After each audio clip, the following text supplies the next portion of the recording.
গেটগুলো মেলার অফিসের সামনে তোমাকে ঘুরছে, তুমি যেখানেই থাকো মেলার অফিসের সামনে চলে আসো। রাহাত, রাহাত তোমার দৃষ্টি আকর্ষণ করছো, তোমার ফ্রেন্ড মেলার অফিসের সামনে দাঁড়িয়ে রয়েছে, তুমি একটু তাদের সাথে দেখা করো, যাও।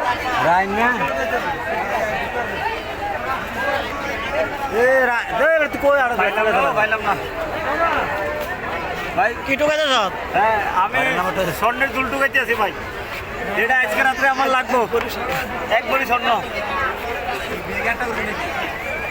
আরিফা নামে এই ছোট্ট মেয়েকে পাওয়া গিয়েছে ললিতগঞ্জ আনুমানিক 5 হবে।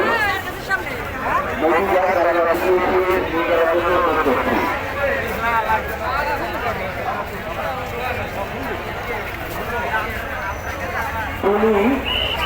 যেখানেই থাকবে তোমার দৃষ্টি আকর্ষণ করছি। তোমার মা মেলার অফিসের সাথে রয়েছে, তুমি এসে তোমার মায়ের সাথে দেখা করো। তুমি তোমার দৃষ্টি আকর্ষণ করছি, তোমার মা মেলার অফিসের সাথে রয়েছে, তুমি এসে তার সাথে দেখা করো। তুমি